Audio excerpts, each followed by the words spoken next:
علامہ ابن خلدون نے اپنی مشہور تصنیف مقدمہ میں لکھا ہے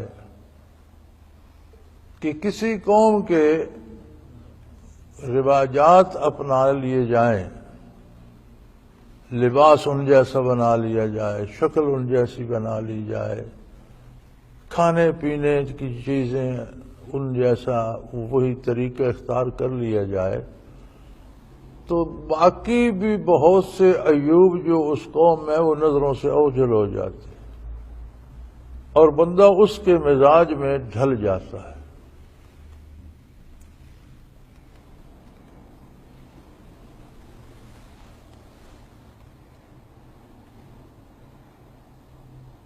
اللہ کریم فرماتے ہیں کہ مومن اگر تھوڑا سا بھی کافر کے رویوں کو اپنائے گا تو اس کو دنیا میں بھی 2 گنا عذاب کیا جائے گا اور مرنے کے بعد بھی 2 گنا عذاب کیا جائے گا۔ اب ہم اپنے آپ کو دیکھیں، ہمیں بڑی شکایت ہے کہ جی جہاں بھی ظلم ٹوٹتا ہے مسلمانوں پہ ٹوٹتا ہے، برق گرتی ہے تو بیچارے مسلمانوں پر، دنیا بھر میں قتل کیے جاتے ہیں، مارے جاتے ہیں۔ کتنے لوگ برما میں اب ان دنوں قتل ہو گئے، کسی نے، ہمارے میڈیا نے بھی کوئی بات، ہمارے اپنے میڈیا نے بھی کوئی بات نہیں کی۔ کوئی ایک آدھا عیسائی مر جائے تو پوری دنیا میں شور پڑ جاتا ہے، اور کتنے مسلمان برما میں قتل ہوئے، عراق کا کیا حال ہوا، شام کا کیا حال ہو رہا ہے، لیبیا کا کیا حشر ہوا، کسی نے کوئی بات نہیں کی، کتنے لوگ مارے گئے، کیا ہوا، یہ کیوں ایسا ہو رہا ہے؟ ذرا یہ خیال فرمائیے کہ یہ جو لوگ مر رہے ہیں، مارے جا رہے ہیں، یہ کہیں انگریزی فیشن اور یہودیوں اور عیسائیوں کا فیشن تو نہیں اپنائے ہوئے تھے؟ جب آپ غور فرمائیں گے تو آپ کو پتہ چلے گا کہ ناموں کا اختلاف ہے، شکل دیکھ کر پتہ نہیں لگتا کون مسلمان ہے، کون عیسائی ہے، کون یہودی ہے، کون کافر ہے۔ انہیں نماز گراں لگتی ہے، صلات کے لیے ان کے پاس فرصت نہیں، رات جی 2 بجے سوتے ہیں، فجر کے لیے تو اٹھ نہیں سکتے، 12 بجے اٹھ کے ناشتہ کرتے ہیں، پھر ناشتے کا اہتمام بھی ویسا ہی ہوتا ہے جیسا عیسائیوں یہودیوں کا ہے، اسی طرح ٹیبل سجتے ہیں، چھریاں کانٹے چلتے ہیں، وہی سارا، شکل بھی انہی جیسی ہے، لباس بھی انہی جیسا ہے۔ تو پھر قرآن کا وعدہ تو سچا ہے کہ تمہیں زندگی میں بھی 2 گنا عذاب دیا جائے اور مرنے کے بعد بھی 2 گنا عذاب دیا جائے۔ تو اب ہم اپنے معاشرے میں دیکھیں، اللہ کے عذاب بڑے بڑے عجیب ہیں۔ ملک ہے، حکومت ہے، عدالتیں ہیں، قانون ہیں، لیکن ہم ایسے بد نصیب ہیں کہ جب اس ملک پر انگریز نے قبضہ کیا تو مسلمانوں کا قانون تھا، مسلمان حکمرانوں کا بنایا ہوا قانون تھا، اور تعلیمی نظام تھا، عدالتی نظام تھا۔ آج بھی جو آپ فتاوی عالمگیری پہ علماء فتوے دیتے ہیں تو یہ اورنگزیب عالمگیر کا ملکی قانون تھا۔ آج بھی عالمگیری سب سے بڑی فتووں کی کتاب ہے اور اسی پہ علماء فتوے دیتے ہیں، تو یہ ملکی قانون تھا۔ انگریز نے قبضہ کیا تو اس نے سارا نظام بے خوبن سے اکھاڑ کے رکھ دیا اور اس کی جگہ اپنا ایک قانون بنا کر عدالتی نظام نافذ کیا، تعلیمی نظام سارا بدل کے اپنا بنا دیا۔ تو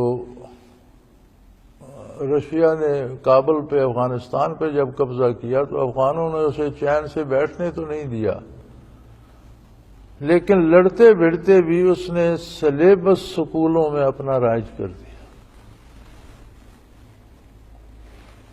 تو مجھے ایک دوست بتا رہا تھا کہ ہم نے رشین سے کہا، ان کے ذمہ دار لوگوں سے، کہ یہ تو آپ کو رات دن چین نہیں لینے دیتی ہے، رات دن آگ برس رہی ہے، جنگ لگی ہوئی ہے، تو آپ نصاب کہاں نافذ کر رہے ہیں؟ تو انہوں نے کہا لڑتے بھڑتے بھی کچھ بچے تو ہمارے ہم خیال ہو جائیں گے جو ہمارا نصاب پڑھیں گے۔ ہمارا عالم یہ ہے کہ پون صدی گزر گئی ملک کو بنے ہوئے، سارا نظام جو قانون کا، تجارت کا،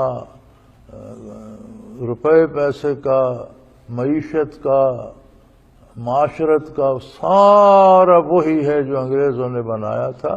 ہمارا کوئی وکیل، کوئی جرنیل، کوئی وزیر اعظم، کوئی صدر، کوئی اس قابل نہیں ہے کہ اپنا نظام بنائے۔ بڑا فخر سے ڈٹ کے آئین بنا 71 میں جی، اور بڑا متفقہ آئین بنا اور بڑا مقدس اور بڑا یہ۔ اب اس کی بنیادی باتوں میں لکھا ہوا ہے کہ کوئی قانون قرآن و سنت کے خلاف نہیں ہوگا، جو ہیں ان کو بدلا جائے گا، کوئی نیا اس کے خلاف بنے گا نہیں۔ وہ لکھا ہی ہوا ہے، آج تک اسے پوچھا تو کسی نے۔ پھر اس بات کا شکوہ کیا ہے کہ ہم پر عذاب آتا ہے؟ وہ تو اللہ نے پہلے بتا دیا۔ قرآن کریم تو آج سے 1450 سال پہلے اعلان کر رہا ہے کہ اگر تم کافروں کی مشابہت اختیار کرو گے، اگر تم ان کی ذہنی غلامی اختیار کرو گے، اگر تم ان کے ساتھ اس طرح کا رویہ اپناؤ گے، تو یاد رکھو اذقناک، تمہیں چکھائیں گے۔ عذاب تو ہوگا، عذاب دینا اور بات ہے، اور الفاظ کا بڑا فرق ہوتا ہے۔ عذاب چکھانا جب بول جائے تو اس کا مطلب بڑا شدید عذاب دیا جائے گا۔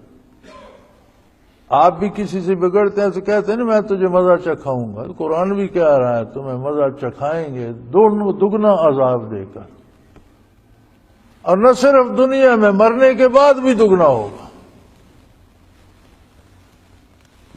اب ہمارے حکمرانوں کے رویے دیکھیں، ہم بھی ایسے ہیں، اس لیے ایسے حکمران ہم پر مسلط ہوتے ہیں۔ ہر بندہ چور بازاری پہ کمر باندھے ہوئے، ریڑھی والا سبزی بیچ رہا ہے، تو آپ اس سے کوئی سبزی خریدیں تو دکھائے گا تازی تو بیچے گا پرانی، ایک دو تازی سے باقی پرانے پیچھے سے نکال کر گھر جا کر دیکھیں گے تو آدھی کہانی اور خراب ہو۔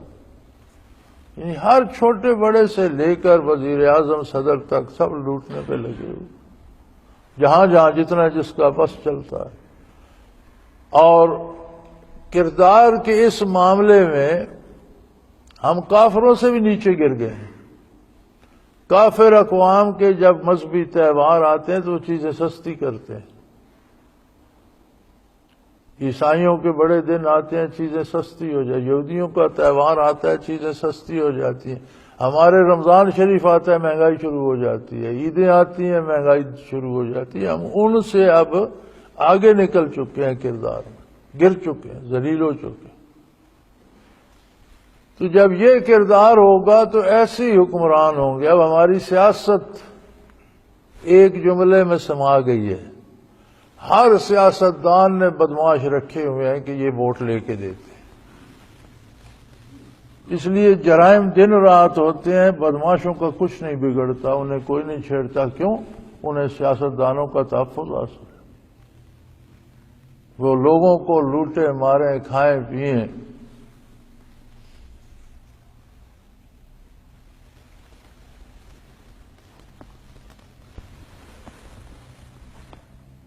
تو یہ سب اللہ کے دین سے دور ہونے کا نتیجہ ہے۔ حلیے کافروں جیسے، عیسائیوں جیسے، لباس ان جیسے، بول چال ان جیسی، اپنی زبان بولنا بھی گوارا نہیں کرتے، اپنی زبان میں بات کرنا گوارا نہیں کرتے۔ کتنے فیصد لوگ ہیں ہمارے ملک میں جو پڑھے لکھے ہیں؟ کتنے لوگ ہیں جو انگریزی سمجھتے ہیں؟ صدر بولے گا، وزیر اعظم بولے گا، کوئی وزیر بولے گا، قوم سے خطاب ہو رہا ہے، ان پڑھ قوم سے انگریزی میں خطاب ہو رہا ہے۔ تو ہمارے جو پڑھے لکھے ہیں یہ بھی اتنے انگریزی دان ہیں کہ ان سے خط نہیں لکھا جاتا، پڑھا نہیں جاتا، تو جو سارا ملک ان پڑھ پڑھا ہے انہیں انگریزی کہاں سے آتی ہے؟ لیکن اب حکمرانوں کی شان ہے کہ وہ انگریزی میں بات کرنا ہی شان سمجھتے۔ تو ان سب باتوں کا نتیجہ یہ ہوتا ہے کہ ہم تمہیں دگنا عذاب چکھائیں گے زندگی میں بھی، اور موت کے بعد بھی دگنا عذاب ہوگا۔ اب زندگی کی کون سا عذاب ہے جو ہم پر مسلط نہیں ہے؟ اور پھر تمہیں اس عذاب کو ہٹانے کے لیے، چونکہ اللہ مسلط کرتا ہے، اللہ کے مقابلے میں کوئی ایسا نہیں ملے گا جو اس عذاب کو ہٹا دے،